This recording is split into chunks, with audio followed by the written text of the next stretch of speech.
It's up for grabs now! Magic ball from Bergkamp to Patrick Vieira! Oh, would you believe it? Oh, right, what a way to get it! Fabulous solo goal by Thierry Henry.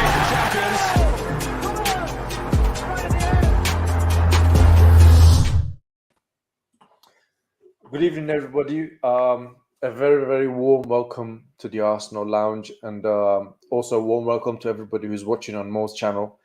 I hope you guys are having a wonderful evening, and we can spend hopefully a good hour or so together talking about Arsenal and see if we can make sense of what has been happening. As always, I'd like to start by just sending thoughts and prayers to people of Iran, my fellow people with a difficult time that you're going through.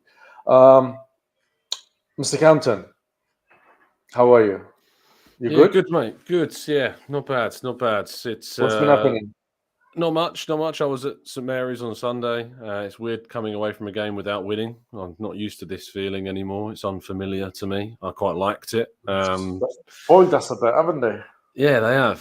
So it's not the best, but yeah, we'll go into that and more. But yeah, other than that, all good. I had the best burger of my life today. Like genuinely the best burger I've ever had today. I experienced, which was an amazing How's that? thing. Yeah, it was unreal. It was an Oktoberfest burger. It was mad. So yeah. Tom, did I see something? Sorry, Mo, one second. Did I see something on your Instagram that you interviewed Granit Xhaka? Yeah, it's down in the mix zone after the game. So some of the reporters, including myself, will go down to where the players come out after the game. So yeah, it's pretty much a weekly thing now. Yeah. All right. Okay. It's cool. Mr. Haidar? I want to know about this burger, man. Like this guy, Tom, is not like a young up and comer. He's been around the block, and he's saying he's had the best burger of his life. Yeah, try it. Where can we go? Is there a halal version? I'm not sure. I'd be interested to know if they do a version. But it was an Oktoberfest burger, so it was 2 beef patties and cheese, and then sauerkraut on top, which I'd never really had before, but it was all right. And then a whole like bratwurst twisted sausage around the top with some grilled onions, and it was very, very good. Very good. It sounds completely the least halal thing I've ever. It does sound that way, doesn't it? Somehow I don't think bratwurst comes under halal, Mo. But it sounds like you get served a pint with it. So sounds like a heart attack waiting to happen to me. But there you go. Apart from that, you're good, Mo? Everything is good?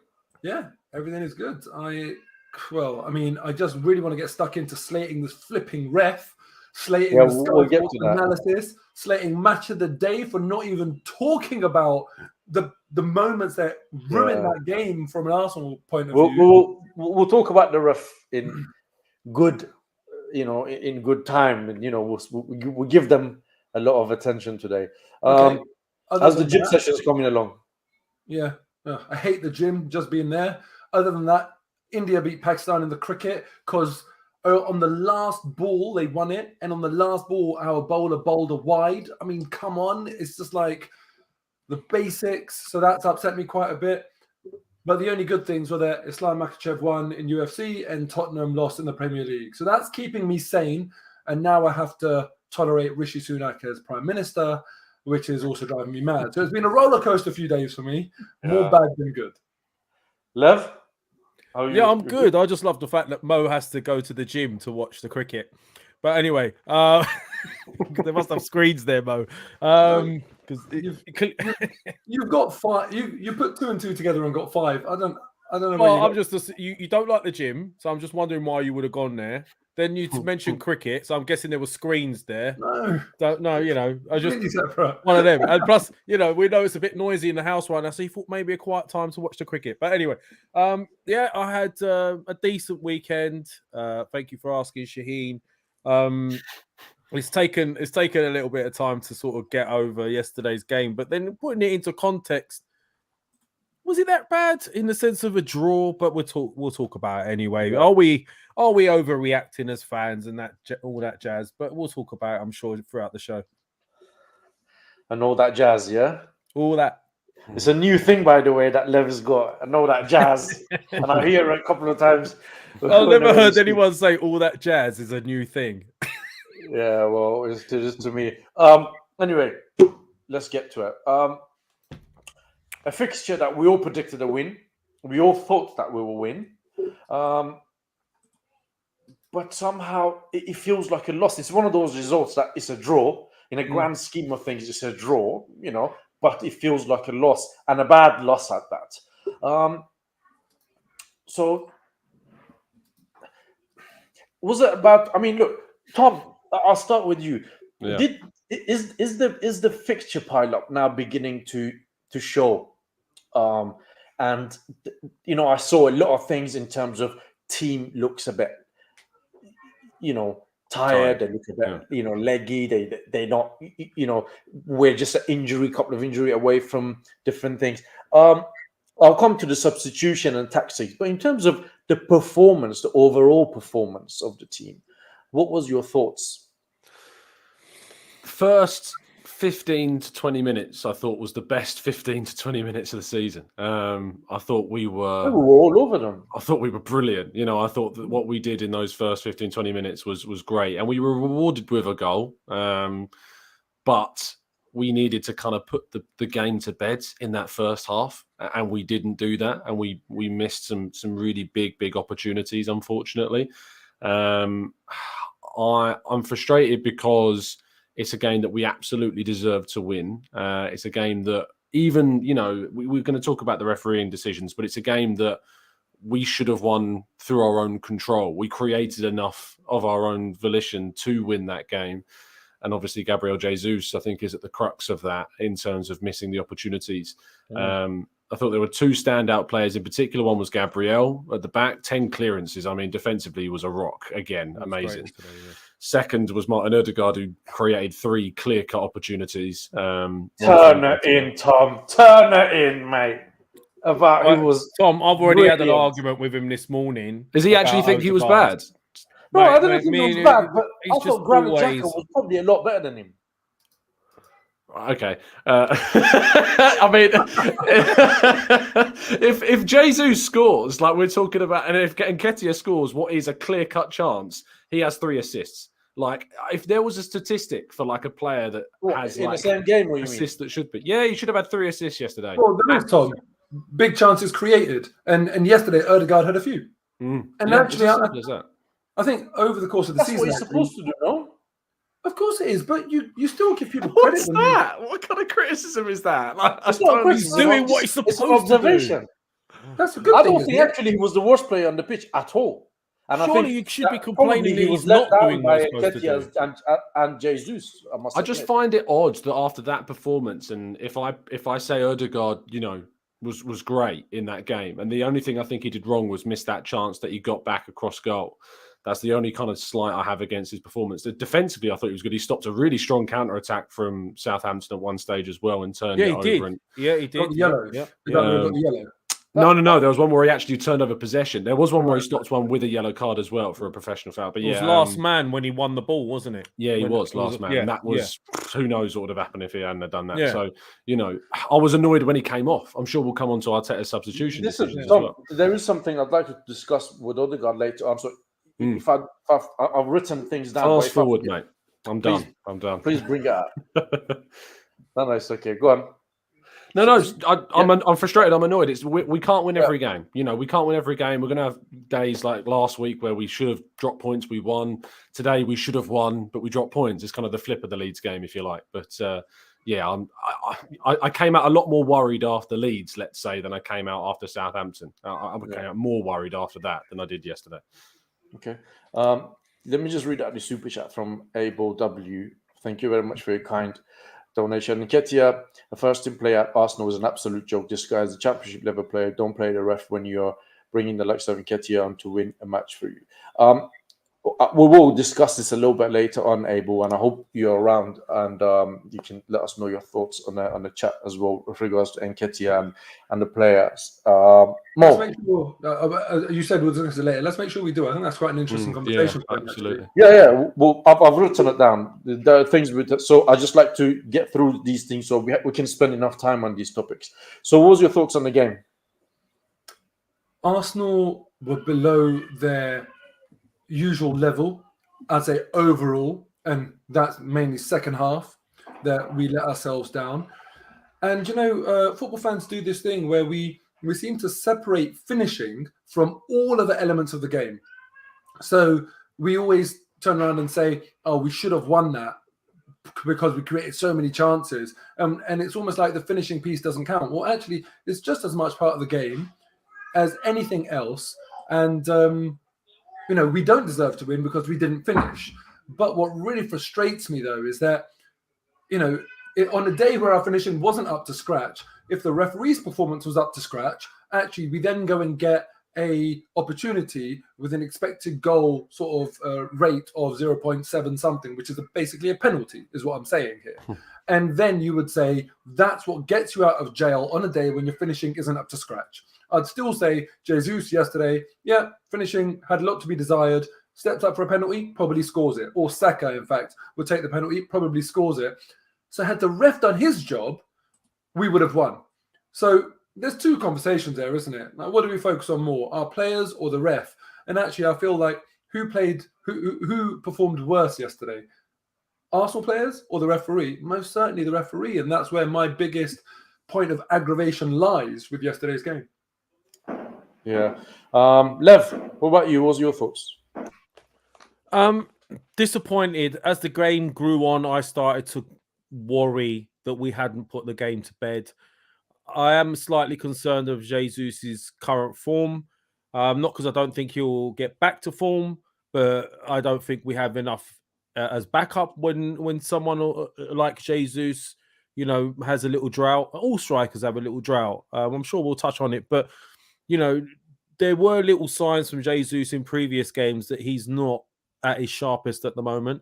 But again, we should have put the game to bed in the first half in particular. Second half, that game felt more like the old Arsenal than the previous games, in the sense of this was a typical performance like last season where we were all over a team. We let them come back into the game, and then you start worrying about whether you're going to even get a point at the end of it. That felt a little bit like last season in that aspect. Don't get me wrong, we're a lot more of a control team. Control games are a lot better. We're a lot more solid at the back. But it was hugely disappointing from the sense of that game was there for the taking. Everybody else had dropped points previously. And really and truthfully, we should have gone home with 3 points. That's why it's disappointing. Is it disappointing to the point that some fans have gone to other extremes? Look, it started to panic and all that stuff. No, I don't think it is. Even when the Invincibles won the league, we drew games. It's nothing new to draw a game. Man City drew a game against Villa a little while back. Was it crisis time for them? So I do think there is overreaction. And sometimes as fans, we do need to take a little bit of a step back and look at things properly. We're not going to win every single game. It's just not going to happen. But then in the grander scheme of things after that game yesterday, look, Spurs go and drop another a couple of points, 3 points yesterday against Newcastle. So it's going to be one of those seasons. But if you look at the start, it's still the best start we've had in years. So there's a lot to be happy about still. And on that point, just to say that, you remember our conversation from last week after Southampton. That's exactly, this game shows exactly why you should celebrate that shite from last week. Because you don't always get the 3 points. It's a difficult league. You're not always going to play brilliantly. When you do play brilliantly and you still get the 3 points, it feels a damn lot better than this. And that's why I celebrate that. Yeah. Good point.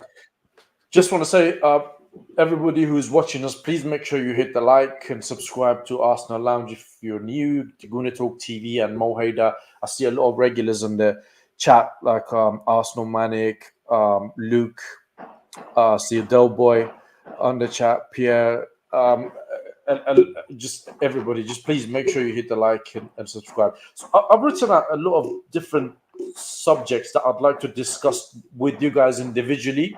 One of them, it's for it's for Tom and Lev mainly, and then we're going to discuss ref, all of us together.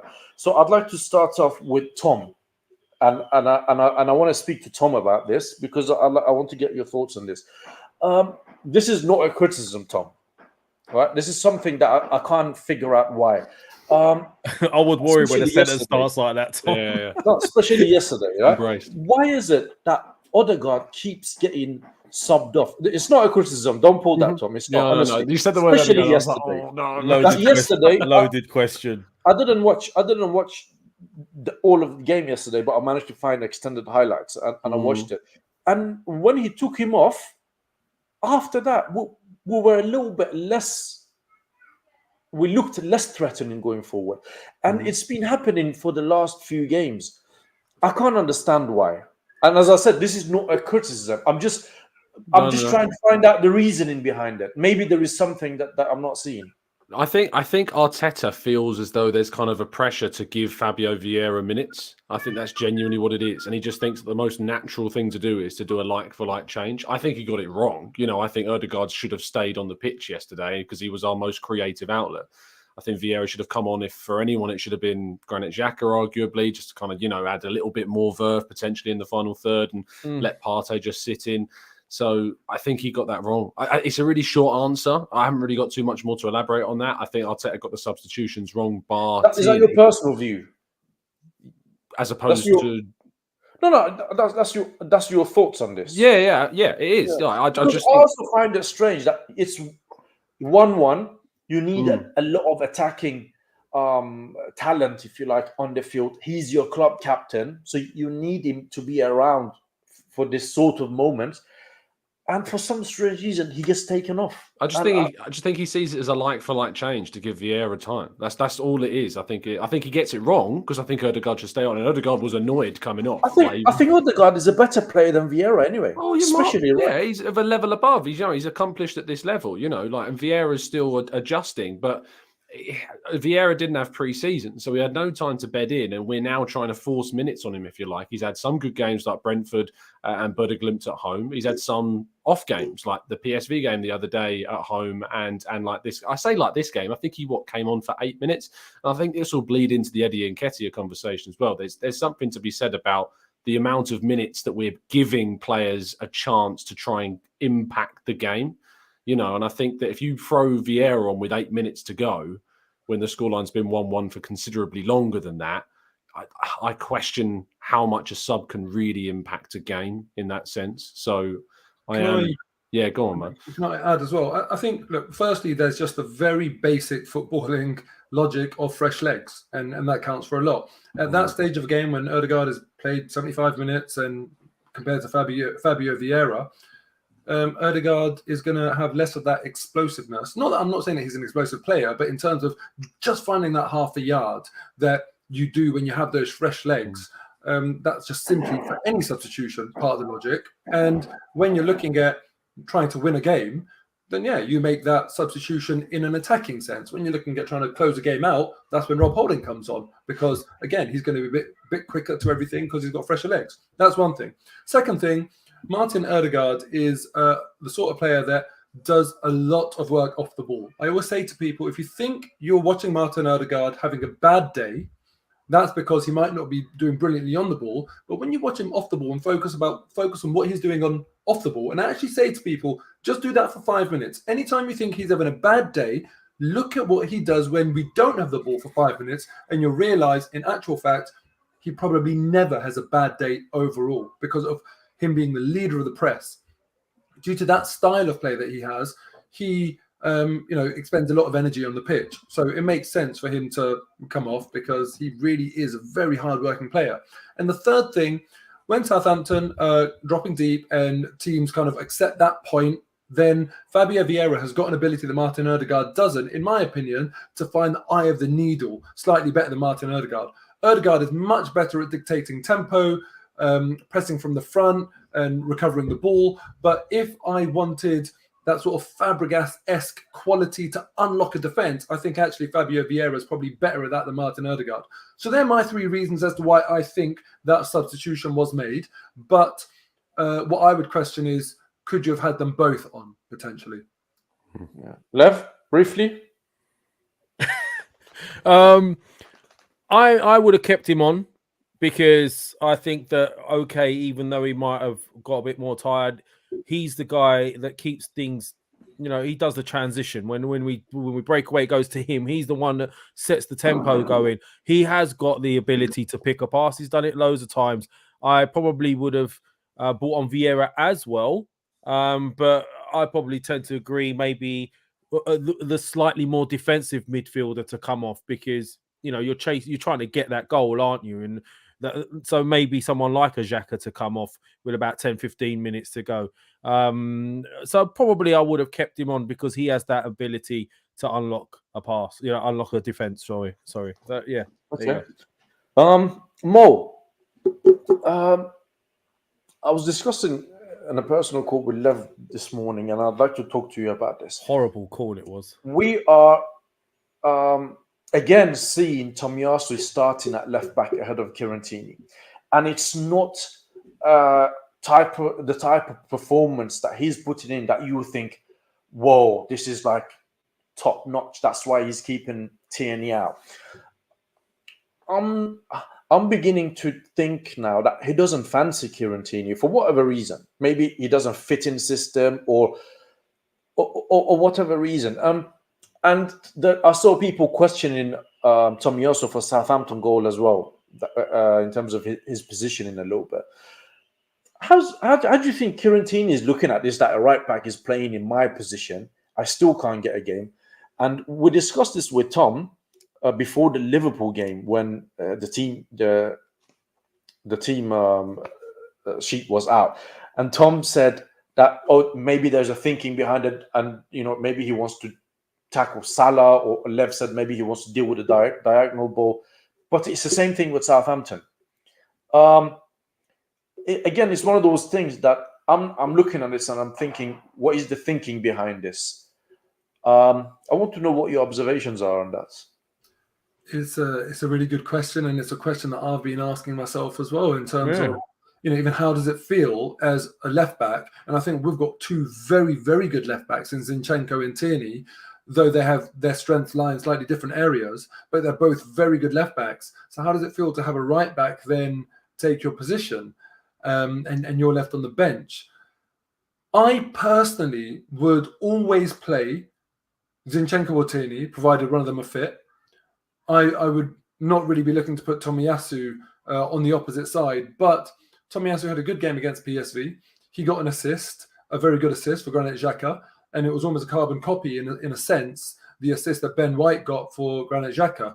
Opportunity to cross it, instead of flashing it across, it's a cut back into that space on the half volley, Xhaka scores a goal. So on that basis, you could say that, well, it actually worked, what Arteta was trying to do. Perhaps he wanted to target the left-hand side of Southampton and give Ben White the license, but then keep that defensive discipline. And Tomiyasu is better at defensive discipline than Kieran Tierney, and therefore that's why he opted for that. And halfway through the game, you're thinking, well, that's worked, if that was indeed the logic, because Tomiyasu didn't get as far forward. Ben White, as evidenced by the assist that he got, did get further forward. Maybe that was the logic, but I'm just asking myself, would Arsenal be a better team with Tomiyasu in his natural position at right back and Kieran Tierney doing the stuff going forward? Or are we a better team, Tomiyasu in his unnatural position left back and Ben White not in his natural position, at right back and him getting forward? I would have gone with people in natural positions. But the question that I've been asking throughout the season on sort of my own content is, isn't it quite tough to change something when it's working so well?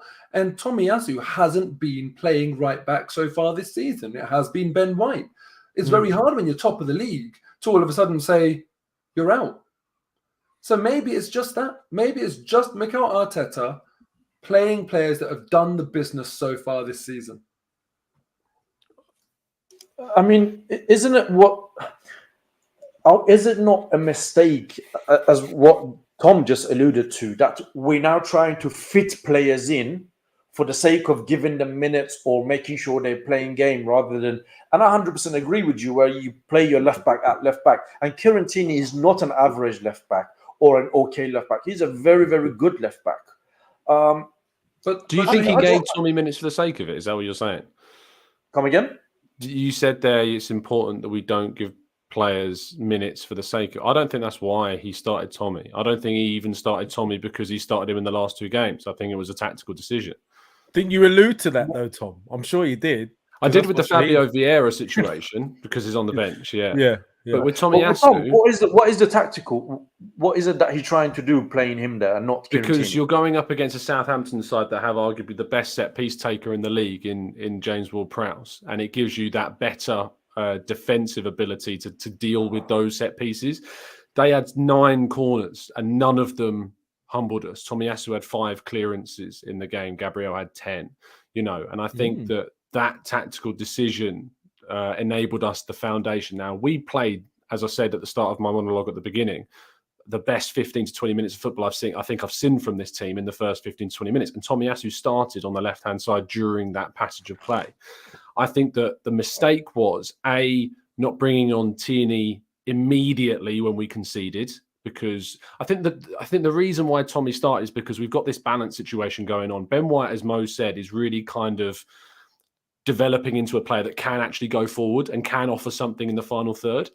And when you had White there and Zinchenko wasn't available, it made sense to put Tierney there at the start of the season because White was still developing that forward-thinking part of his game. Now, White can do that a lot more effectively, as was shown by his assist. And so by playing Tommy Asu there, you maintain the balance because White's the player that goes forward, Tommy Asu's the player that normally sits in. Did you notice, though, that when we made the substitution for Tierney to come on, it wasn't Tommy Asu who came off, it was White that came off because we then switched Tommy to the right-hand side to, again, keep the balance of having one more disciplined fullback and then Tierney on the left-hand side who pushed forward.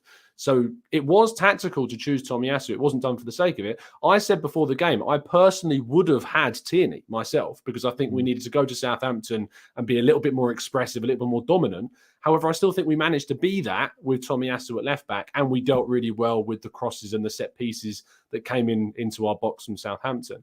In the next game against Nottingham Forest, we should absolutely go with Tierney because we need to go and respond. And I also would go for Tommy to go up against someone like Xavi Simons or Madueke at PSV. But I think there was a tactical reason why we went for Tommy Asu. I think the numbers back that as well. Lev? Well, I think Tom quite eloquently sort of explained the reasoning behind it. However, I'll have to say this. I do understand he's really good in the air. I do understand he's very good at one-on-ones. But in a league where all the teams now are pressing really hard and fast, when you're playing on a side that's not your natural side, you're not your natural foot, you have a tendency to maybe not do things as naturally as you would do on your normal side because you're getting shut down. You can almost instinctively deal with it when it's on your natural foot. When it's on your left and you're right-footed, you'll have maybe a tendency to cut in, hesitate. I just don't think... I don't like the idea of it, to be honest with you, too much. Yes, it did work against Liverpool. Yes, I do understand the tactical implications behind it and the reasoning behind it. But at the same time, I do always firmly believe players play best in their natural positions. I do think White's form has created a little bit of a problem for Arteta because, rightly so, White cannot be dropped in this current form. He's playing very, very well. And it's surprised even me. And when you watch him, like Tom said, going forward now, White started to develop in this role. He's playing really well. I say that surprised, but you don't then just go, okay, well, I can't play him on the right. You got 2 left backs, as Mo said, rightfully. Why you then, if I was a left back like Tierney, and I've been waiting for my chance because Zinchenko had come in and taken that opportunity while I was injured. Now that I'm fit and ready to go and Zinchenko's not, I would like the opportunity to stake the claim for that position as a left back. He's not been given that, and it would make me think even more so that a right back is being preferred to me in a left back position, right? And that's when it would start to maybe play on my mind a little bit. But I would strongly prefer Tierney back in that team. Natural left-sided fullback. That's my opinion. Tom's point about James Ward-Prowse is a massive, massive factor. Brilliant set piece taker. But if you're playing Tierney left back and Tommy right back, you've still got Tommy with the aerial ability to deal with that. And that's why I feel like maybe all of this comes down to the point Lev just made. Maybe Ben White, you can't drop him. Yeah. You're top of the league. If he called him into his office, if Arteta said to Ben White, you're not playing tomorrow, I mean, Ben White would have a real good response in terms of an argument to that. Have you watched his interviews, Mo? He's not that great with words. Some of them are brilliant. I think it's deliberate. I think it's I'm sure it's deliberate. I can't wait if there's a chance to speak to him. I think he'd just point to the league table, wouldn't he? And, it's working. It's so hard. Can you imagine the criticism Arteta would get if he took Ben White out, broke a system that has been delivering for us, where we're top of the league beyond all expectations, and then we got opened up down our right hand side? It's tough. Yeah, it is 100%. The next one is I'd like to speak to Lev about this, and obviously you guys can come in. But before I start, bear with me until I finish. I'm looking at you, Tom. No faces, nothing. That means it's about to say something. I'm going on mute and I'm not coming off. That means it's about to say something that none of us are going to agree with. But anyway. No, it's not that. It's not that. Put yourself on mute, Zad. Try your best. I'm bringing up topics that is out there for us to discuss. These things are not necessarily my personal views, but we're discussing these issues that are out there. And I'm bringing them on and I'm putting them up to you. So this one, I mentioned about 3 weeks ago that I'm seeing something in Gabriel Jesus that he's dropping a little bit too much for my liking. Say your exact words, what you use. Give the exact words you used. I will. On the phone. I will. Hold on. I will. I told you, let me finish. That's 3 weeks ago, right? And I said this role was also performed by Lacazette when he was playing it. Now, I'm talking about the role, not the player. I'm not saying Gabriel Jesus is now another Alexander Lacazette, because he's not. Different type of players. Actually, in my view, he's far better than Alexander Lacazette, right? But he's scored, I think, 4 or 5 goals. I think Lev searched it was 5. Sorry? 5 goals in 11 games. 5 goals, right?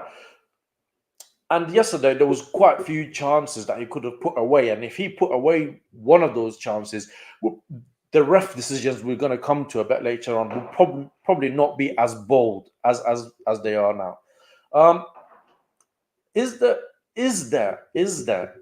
a slight concern that possibly we would like to see Gabriel Jesus playing a little bit further up the field, closer to the goals, so he can finish things and not drop back and do what Lacazette was doing, where he was dropping back, getting involved in the play, bringing everybody in. And to be fair, he was doing that really well. So is Jesus. Now, I'm not saying it's another Alexander Lacazette.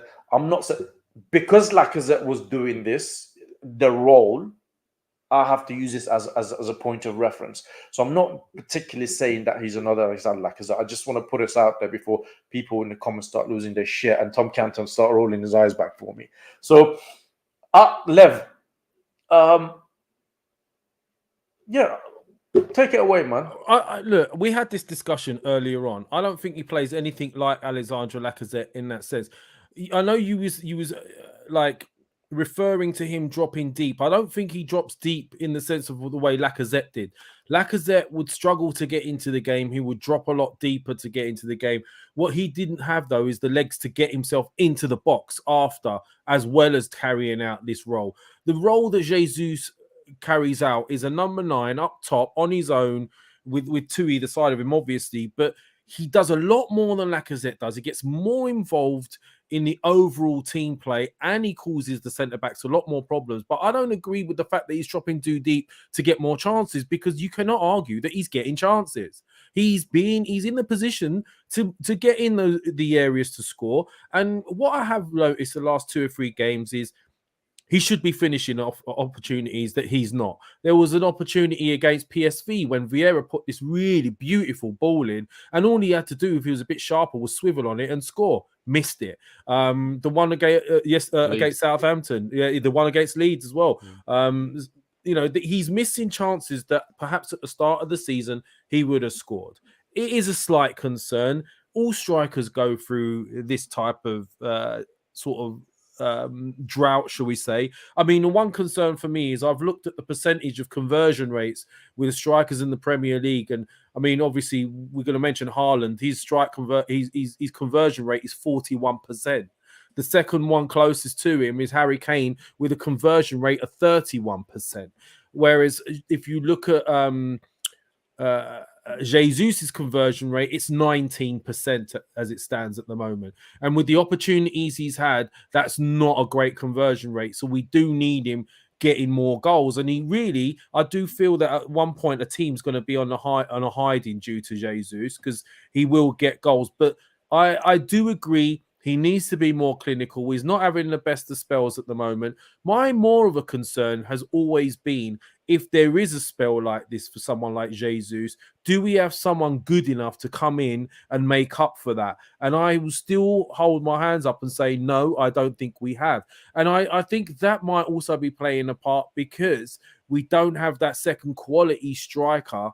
I think we're playing him a lot at the moment, Jesus. I know you said, Shaheen, he was off from 2 weeks international break. However, at the same time, we're playing every 3 days, and he's playing in those games. He played against PSV, then he's played against Southampton, and the work rate that he puts in every game is immense. So if we're expecting him to be sharp and fresh in front of goal, we need somebody else that can come in certain games that's good enough to make up for Jesus not being there, so he can remain fresh. And that's where I think the problem will lie long term. Tom? I think Lev summed it up brilliantly, to be honest. I think everything there is I think backup wise to Gabriel Jesus, we are looking at Nketiah, who's significantly not as good as him. I always have kind of that sidebar with Nketiah that is his goals per starts ratio is very good. And, when he's asked to play 125 minutes of football across 11 games, I'm unsurprised he's not converted or not scored in those 125 Premier League minutes at all. So far, he had a great chance when he came on as well. Yeah, should have scored. That was his best chance of his Premier League campaign. Should have scored, absolutely. And I feel as though if he was starting in place of Jesus in, say, these last 5 games, I think he might have scored in these last 5 games if he was starting ahead of Jesus. I genuinely have no issue putting that out there. I think he probably would have taken some of the chances that Jesus had against Southampton. Yes, he missed his own one, but I think had he have started, he's in the game. So there's always that kind of sidebar to it. The other question around when you bring someone in is then, do you fall into this same kind of thing we've got now? Jesus is the clear starter. Do you have a striker that's on the bench that isn't starting Premier League games? Is a striker going to want to come to Arsenal knowing they're going to have to play second fiddle to Jesus? It's a difficult dynamic. In my view, I think we need to find that Diogo Jota style player that can play across the front three and offers us options and depth across those 3 positions, so that if we haven't got Jesus and we don't think Nketiah is the right player to start a certain game, then we can bring that player on. And I think that's what we lack. I think that's what we would have signed had we have not had the midfield issue, which distracted us at the end of the transfer window. And I think that also in terms of the depth across it, I think we're really missing Emile Smith-Rowe at this moment in time as well. Agreed. And I think actually his presence in the team is really being missed. So if we had him to come off the bench and Vieira, I really think that would be an extra 2 changes that really kind of improves the. I mean, didn't Smith-Rowe score something like 3 or 4 goals in a row off the bench last season in a run of games? Good finisher. So, yeah, we really miss him. Yeah, I mean, it's a bit worrying for me lately. I find myself agreeing with a lot of Tommy's sayings. I need to kind of check to see what's going on or what's going wrong. But Mo, where do you stand on this? If someone said to Eddie Nketiah, if they offered him this criticism, right, and I'll talk about Eddie Nketiah first, and I'll go back to your original point about you kind of spoke about not the player, but the position, the role that's being asked of them. But first about Eddie Nketiah. If someone criticised Eddie Nketiah, guarantee you the first thing he would say is that, how do you expect me to get into any rhythm when I haven't started, I don't know what it might be, 3, 4, 5 Premier League games in a row? Very, very difficult. But as a young player trying to break into the first team, it is the hardest thing to do. And you just have to take your opportunities when they come. So Eddie Nketiah can say that and feel like that as much as he wants. But the fact of the reality is that chance that he had that we're talking about that, he got when he came on against Southampton, that's your opportunity to get those 3, 4, 5 games. If you take those and dispatch them with regularity and consistency, that's how you get the opportunity. Otherwise, he needs to start asking himself, why has he not been able to convey that confidence that he has in himself, because he believes if he started 3, 4, 5 games in a row, he would be able to do it. Why has he not been able to convey that to other people, his manager, his teammates, for example? And, us four are sitting here. Are any of us convinced that Arsenal would be better off with Nketiah starting than Jesus? No. I'm not. I don't think any of you guys are. And for Jesus's misses, his lack of clinical finishing, we realize he does so much around the pitch. He helps Arsenal so much in other areas. So now this takes me to the role. We all agreed Jesus should start over Nketiah. Nketiah, that excuse is not good enough at this level that you haven't started 4 or 5 games in a row. You don't get that luxury here. You just have to manage it. You have to be more clinical when you get the opportunities. But then why is Jesus not being clinical?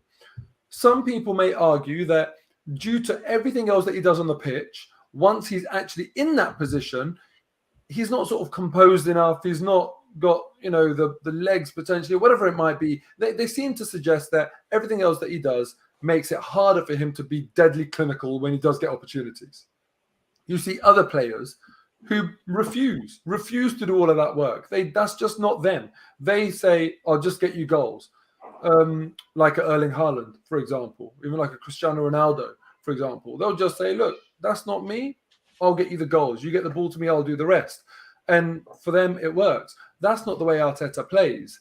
And look, we have to make our minds up here.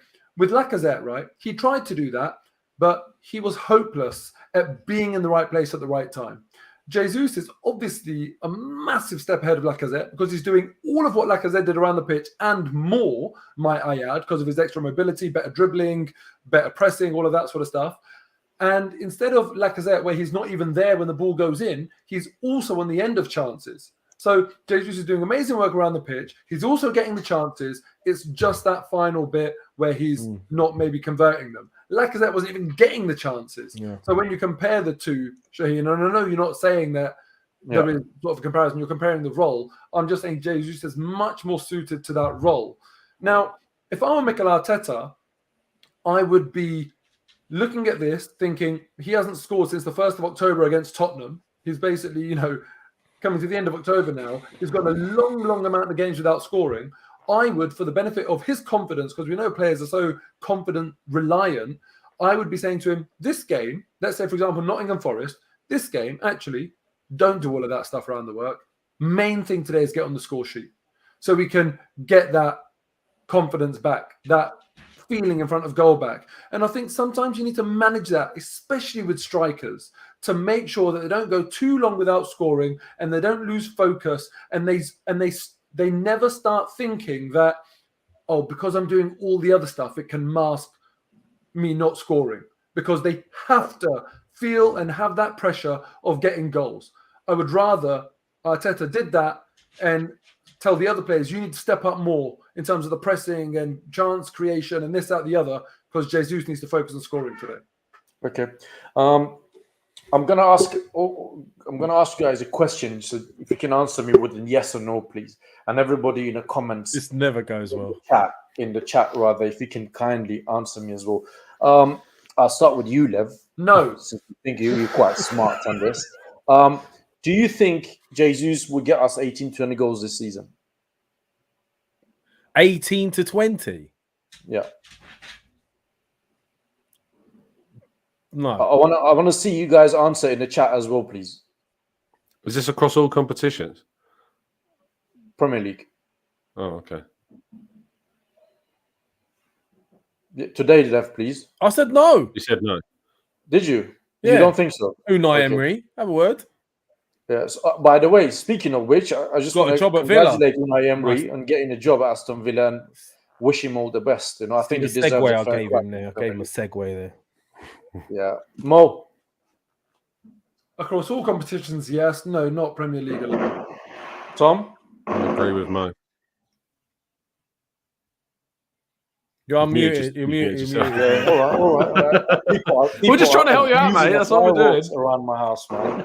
So I just put on mute. Right, listen, guys. So this is the next segment of the show. I'd like all of you guys to get involved, especially the people on the chats, right?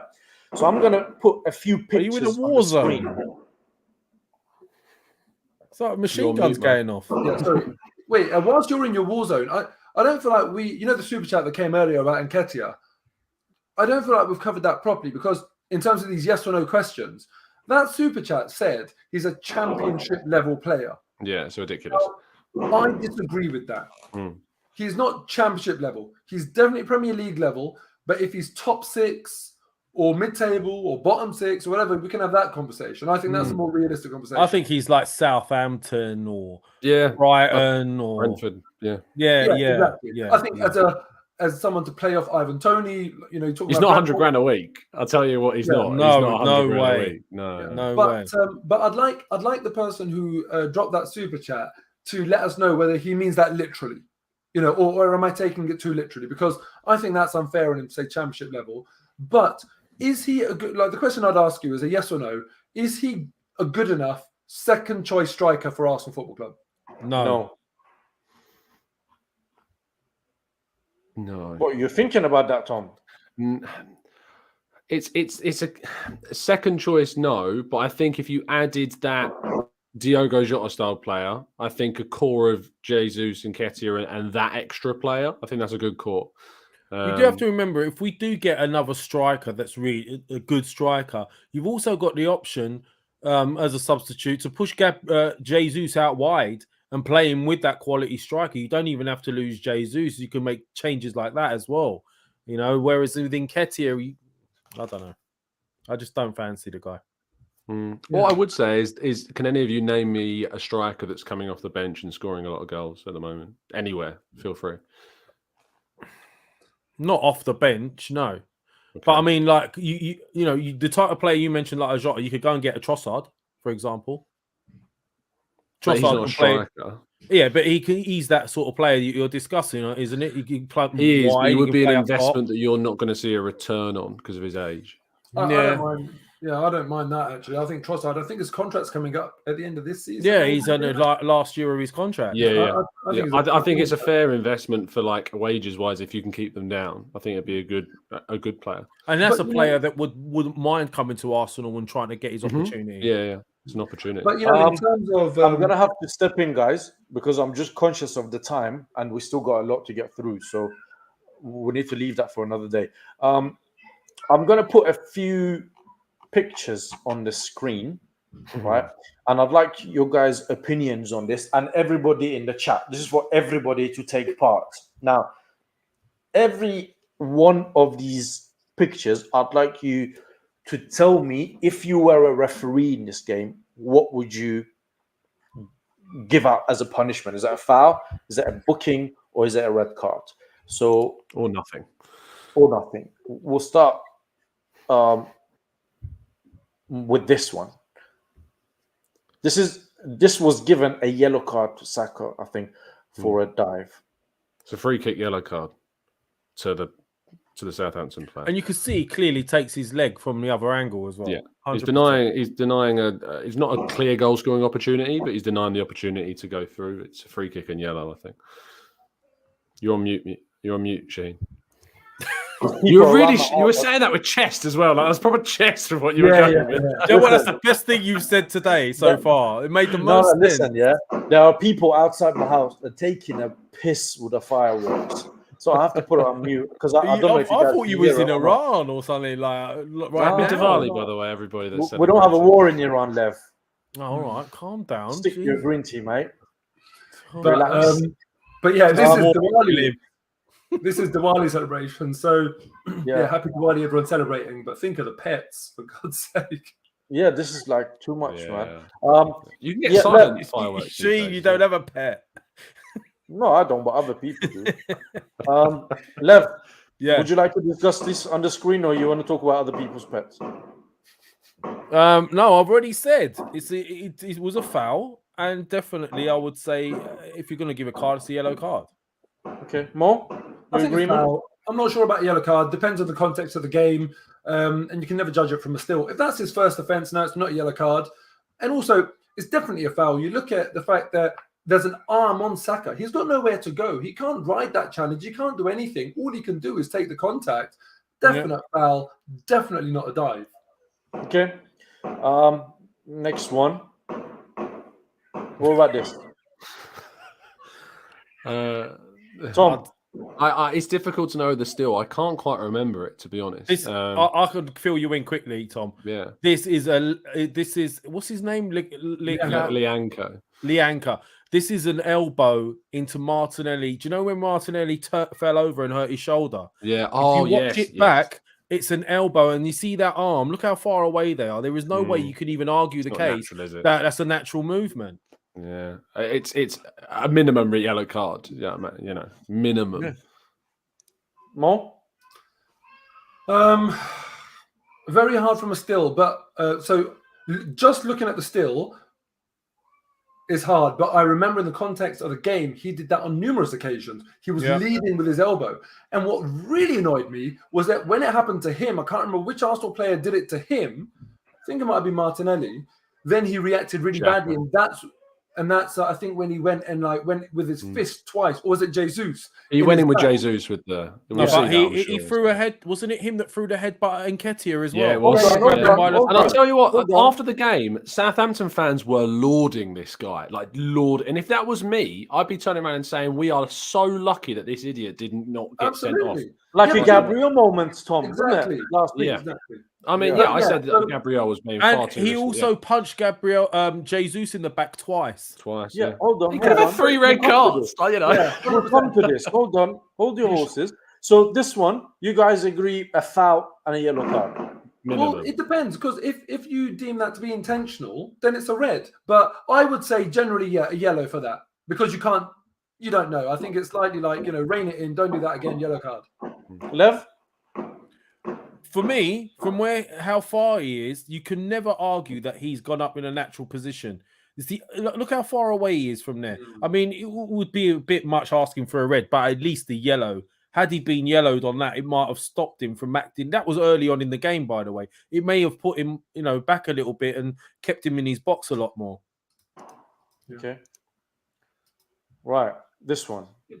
This looks like one of those ISIS pictures that the guy is holding someone head and is about to do.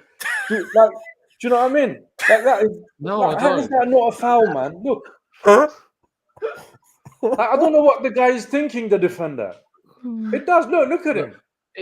Back to Fucking the hell, football. man! Like, what are you doing? This is what? And the ball is not there around my man's neck. He did this all day long. All game he did this. All game. And the referee sets a tempo. The referee sets a tempo with these things. If you get away with one, you can do it again. If you get away with the second, you think I'm laughing. I'm doing this all game long. And that's what Nketiah did all game. So this is a foul. It's not a yellow or a red or anything, but it's a foul, and it wasn't good. No. But that's a lead up to what happened in the penalty box as well, because it was him that done that as well, wasn't it? Grabbed him when he was running through. I don't know what is he doing here. And again, this is nothing was. Look, controversial opinion. It's as long as you don't do that in the area. This one's outside the area. It's good defending, because what you do as a defender, you make a new. What's the difference if you do it outside the area? It's the same outcome all over the pitch. No, but the risk is if the referee gives a foul, one's a foul, the other one's a penalty, and that's why you have to change the way you do things in and out of the area. Basically, as a defender, you try and get away with as much as possible, but you don't risk it in the box because the stakes are higher. And as soon as the referee does his job properly, then you have to change, and then you're not allowed to do that anymore. So Nketiah in this game carried on doing it, and just thought to myself, dreamland. I'm not being penalised.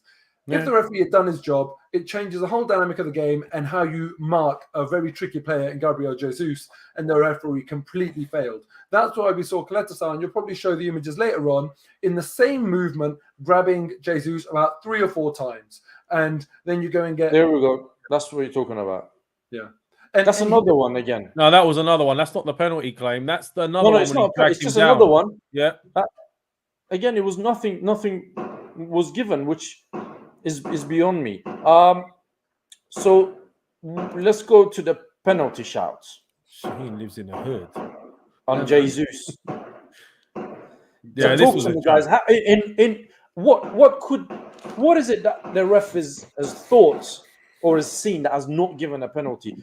Because we all agree it's a penalty. So let's see what is it that could have gone through his head at the time. Well, the referee actually said afterwards in a conversation with Jesus, and Jesus kind of disclosed this, was that the referee said, had you gone down earlier, I could have given it, which is baffling to me. Yeah. Absolutely baffling to me. Because just because he stayed on his feet doesn't mean it didn't happen. So that's absolutely stupid. Second stupid thing about that is that you're incentivizing players to go down at the earliest opportunity rather than trying to continue and trying to play it in the right way. And the third thing was there was some Sky referee watch analysis. I saw, Tom, you were commenting on this earlier. In that, they actually had the stupidity to say, but Nketiah makes contact with the ball. At one point in this passage of play, if you make contact with the ball after pulling someone for 5 seconds, well, that's how you've managed to make contact with the ball. It's so dumb that they're not looking at it in like literal time order. They said it was a tangle of legs as well, Mo. Like they completely ignored the fact he's like climbed over the top of it. And coming together as well. I mean, it's such nonsense. The only way Nketiah there has got anywhere near the ball is because he's fouled him in the first instance. So it doesn't matter that he's got a foot on the ball. It's a foul to get there. And then they say coming together and tangle of legs. Why does Gabriel Jesus need to come together? When it's a coming together, you'd assume that's 2 players going in somewhat the same direction. Gabriel Jesus is literally trying to run away from him, and he's being pulled back. That's not coming together. The level of analysis at times that I see out there is an absolute joke. And this really bothered me, because the least that you want, if you don't get the decision in the game, is for people to come around and at least kind of say, oh yeah, that was ridiculous. Yeah. And you got this one as well? Yeah, it's the same one. It's the same action. Yeah. It was just before he grabbed him. But that's where he gets the ball, you see. But there's 5 seconds of fouling before that moment. Mo, you know, we discussed this topic before on this show, that Arsenal are ref differently. I just put 7 decisions on the screen. 7 decisions, right? That every single one, we all unanimously agreed that it's the ref got it wrong.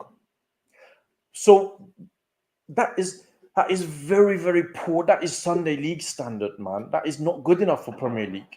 So do we have an argument now going back to say Arsenal are ref differently? No. I kind of think we are. I'm going to say we are. I mean, look at Jesus. He's come from Man City, hardly got any yellows. Comes to Arsenal, he's had the most yellows he's ever had in one season. He's one yellow off being like missing a game. I just think they're crap, mate. I just think they're rubbish. Hold on a sec. There was another one that was quite contentious. Ben White in the box, right? I think he went down a bit easy, but still, he was pushed in the back. And literally in the same action, someone else gets pushed in the back by an Arsenal player, given straight away, right? It was, I don't know. I do think we're refs differently. The thing is, with that penalty decision, we all jumped up. I don't know about you guys. I jumped up the minute it happened and said penalty. That's a penalty. Of course. No one even looked at it. And to make matters worse, half-time it was hardly even mentioned. The media don't mention it.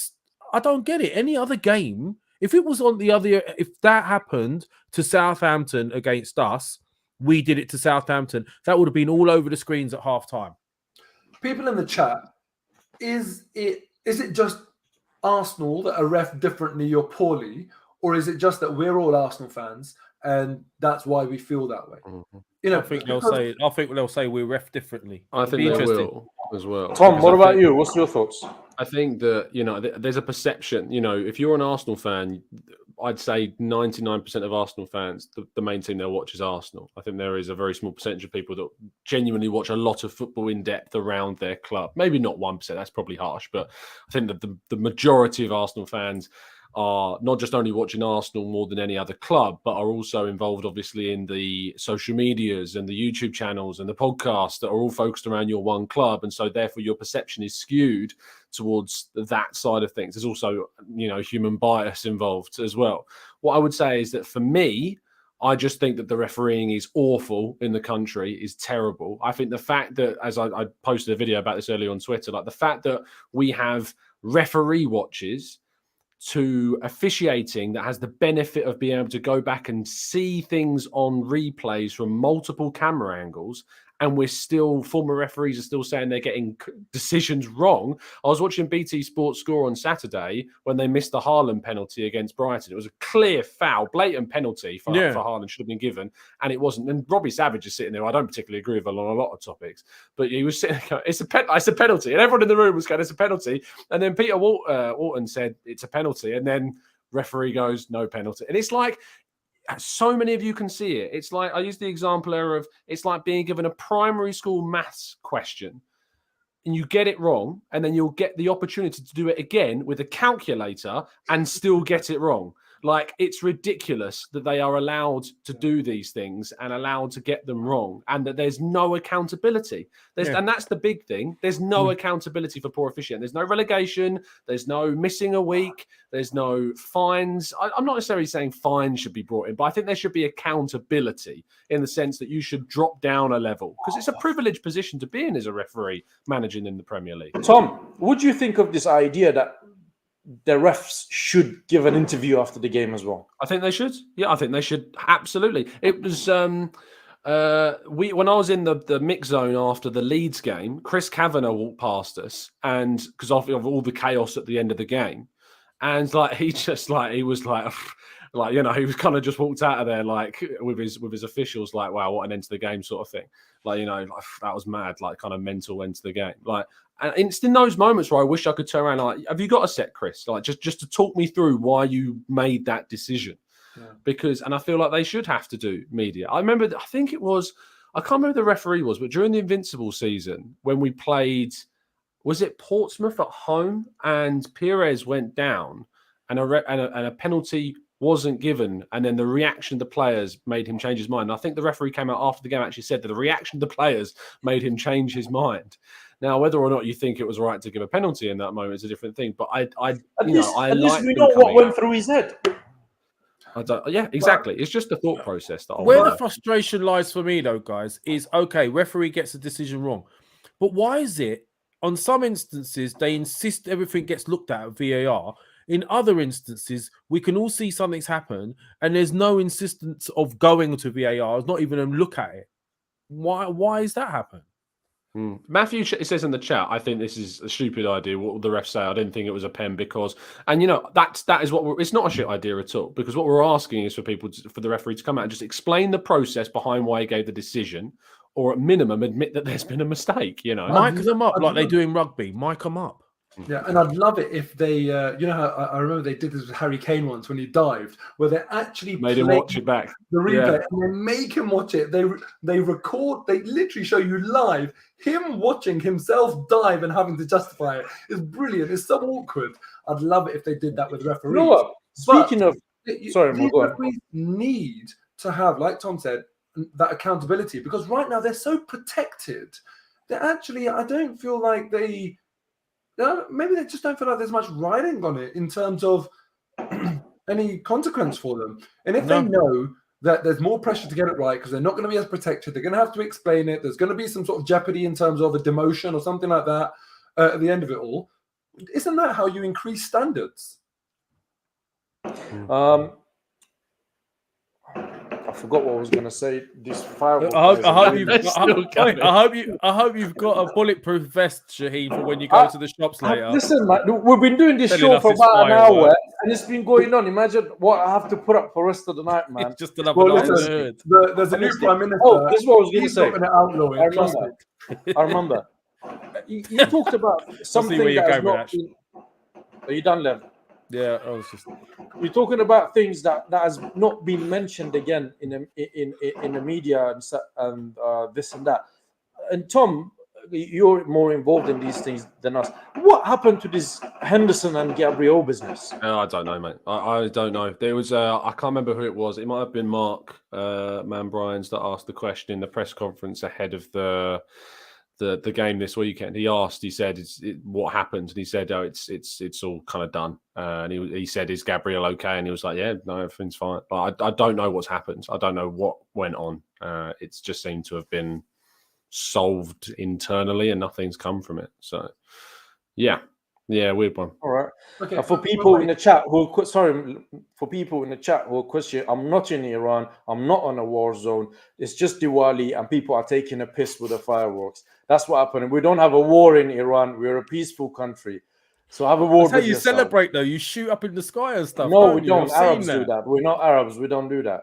All right, Mo, go on.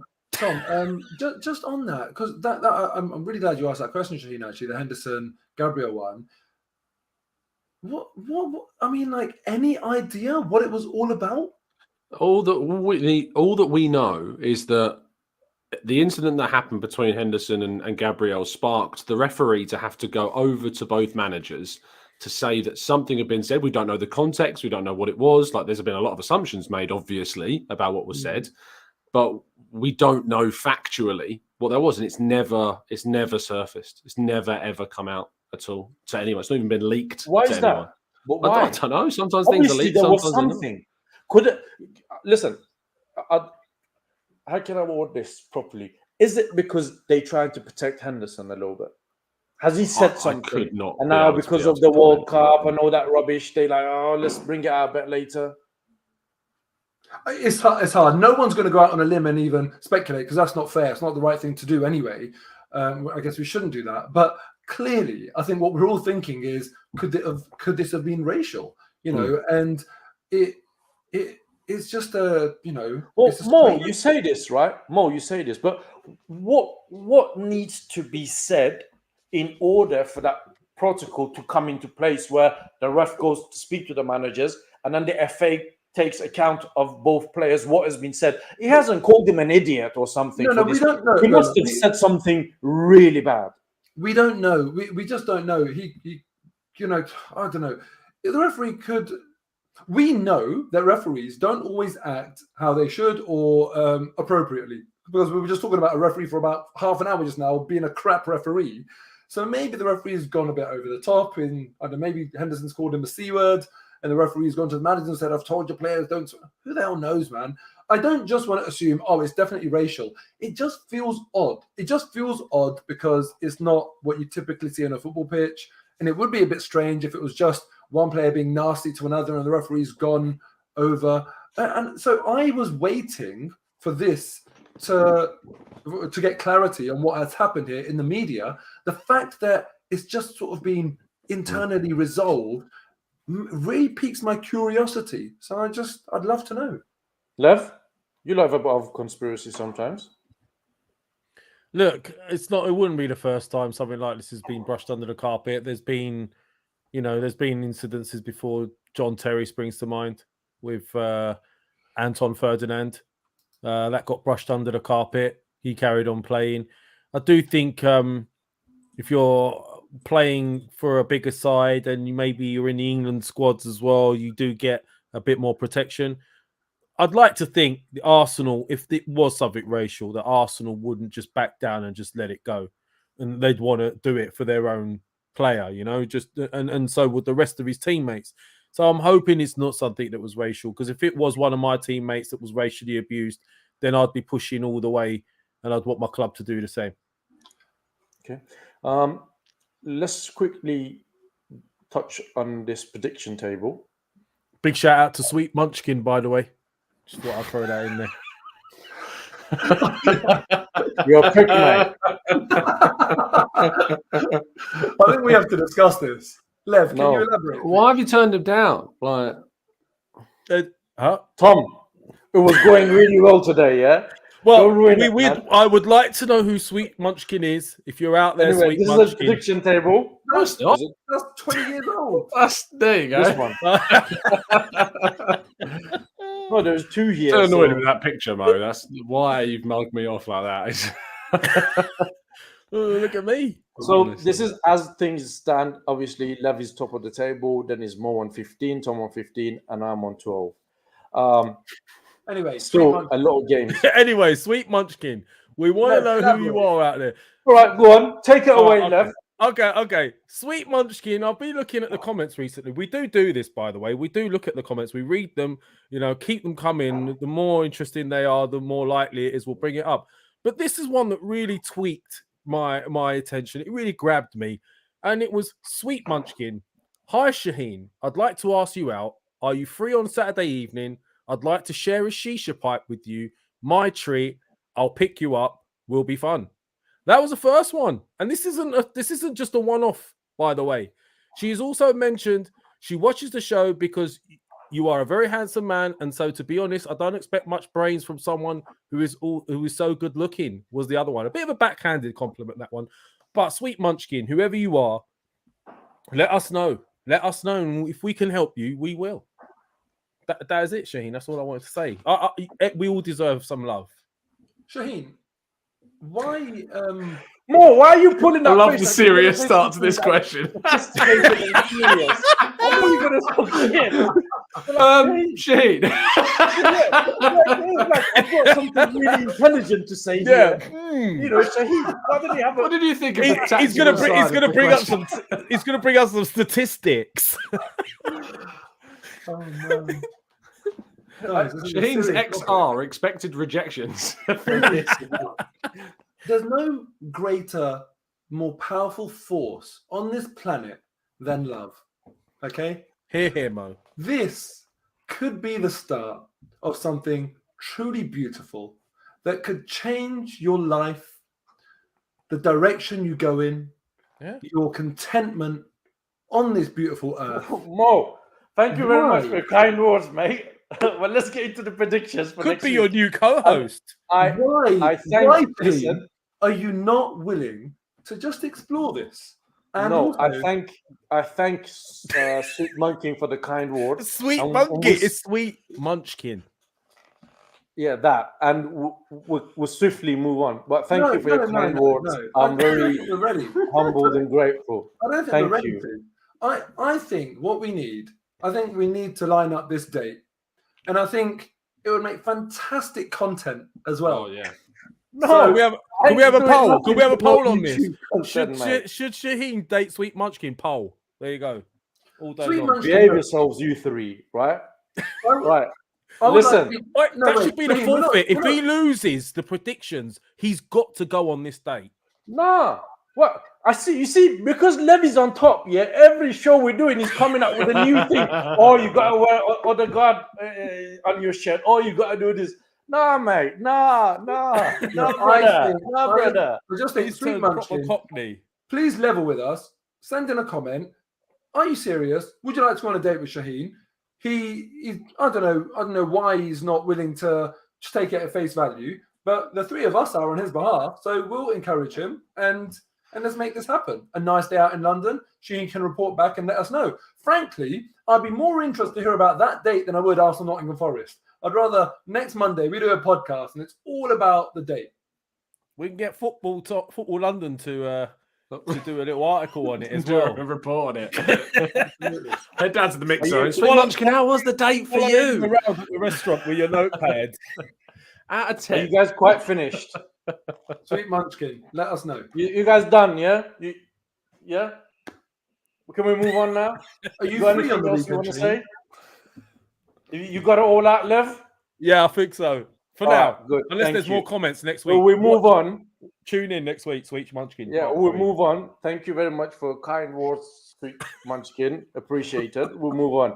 Let's talk about the predictions for next week. We've got PSV away, and we've got Forest at home. Talking about this PSV away, considering the way that team has looked lately and the players and this and that, would you guys rotate heavily for this game? or no, you stick to the same team? Who are you asking? Me? Anyone? Tom, you go first. I'd go reasonably strong. Reason being is if we can get a result in this game, it means that the Zurich game means nothing. And it means that we can have a whole week off before Chelsea, which is key. What we don't want to do is lose this and then have to get something against Zurich before Chelsea. So, yeah, I would go reasonably strong. I'd still swap out some key players. Like I wouldn't play Partey. I wouldn't play Jesus. But I would play some other key starters. I'd probably play one, potentially two of the front three, but probably just the one of the front three. Maybe Martinelli's had that bit of an issue last week, so probably Saka with Nelson and Nketiah. And then Vieira, I'd probably still start Xhaka and Makonga. And then in the back line, I'd start Tomiyasu because I want Tierney to play against Forest. Holding Gabriel and right back. Cedric, maybe? He hasn't played all season. Yeah.